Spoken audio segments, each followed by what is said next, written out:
Hey everyone, it's Elaine. Welcome back to my channel. I greatly appreciate you, my friend. What I want to show you today is something that I have done with strips of scraps that I am sure we all have accumulated goo gobs of. And yes, goo gob is a word. I have a ton of strips. Don't know why I've kept them through the years, but I have used them, as trim on a page or a little something. Most of the time I'll just take the strip and I'll punch either circles or squares out of them just as a little embellishment. Just things like that, just to use it.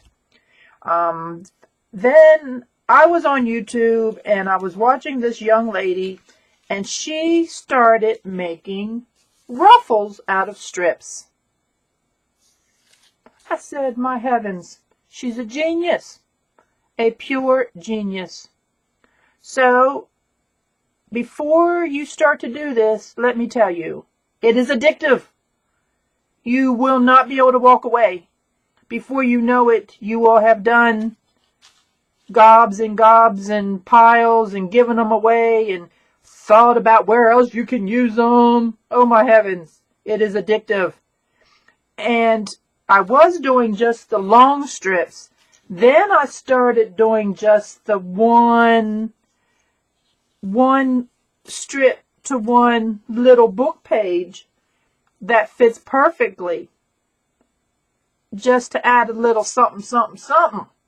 Oh my heavens, you know what I mean? You can tell how excited I am about this. In some cases, I didn't even do the book page. I just did the strip and the color. And I did a couple little shorter ones too. But I don't have my sewing machine in here to show you. I'm not quite wired. My setup is not quite wired to do that. One day, when I am independently wealthy, I will have the best setup ever. But until then, and all you do is put your needle, get your needle, and I do a zigzag stitch. Go on and get your needle in your paper where it's lined up. So then once it's lined up, it's in there. You are just going to push under that. Now stitch down a little bit, push under the next. And I usually go ahead and make a fold. And then you stitch a little bit more and make another fold. You can make them as tight as you want or as loose as you want. Or, leave a big tail, whatever.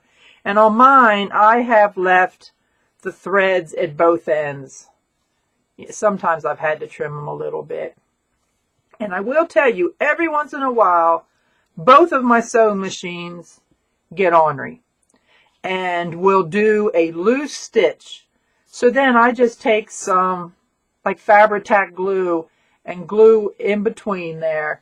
Just glue so it actually goes down in there, and then just squish it and hold it for a minute. Maybe just stick it in the book till it dries. It's like the stitch is not tight. The tension on it's not the best. Like here, this is one right here, as you can see. Let me hold it. Let me get this right. Yeah, this one here is not the best with the tension. So let me show you now some of the things that I've done.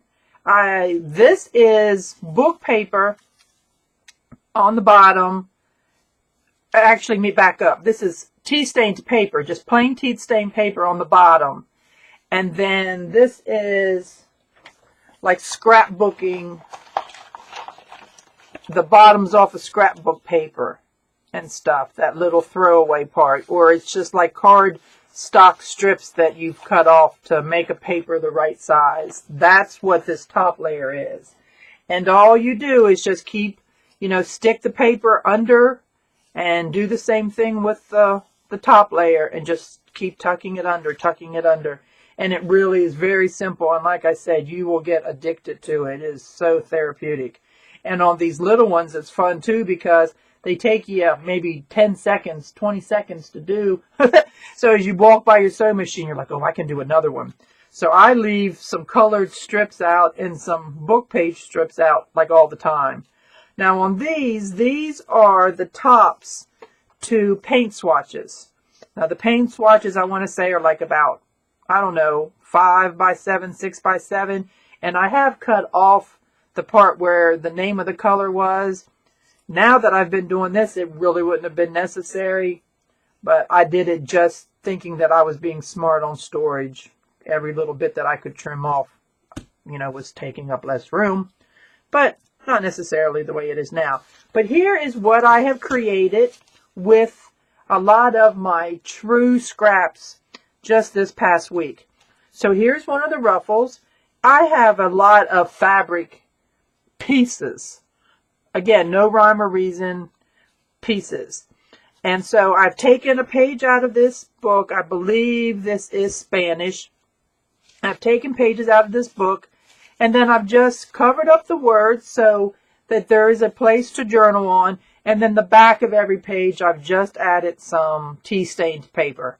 Again, nothing really fancy, but every ounce of this is scrap.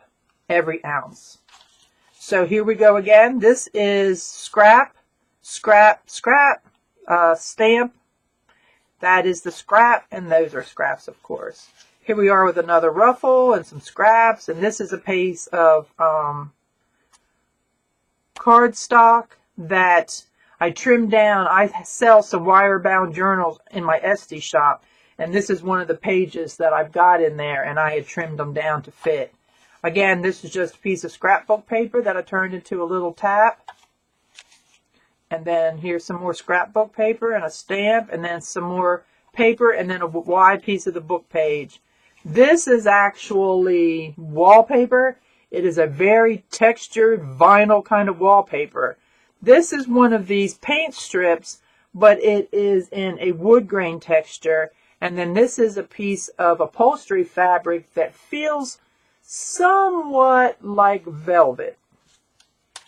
And then here we are with another piece of just fabric scrap, and then a ruffle that is a little bit longer than normal.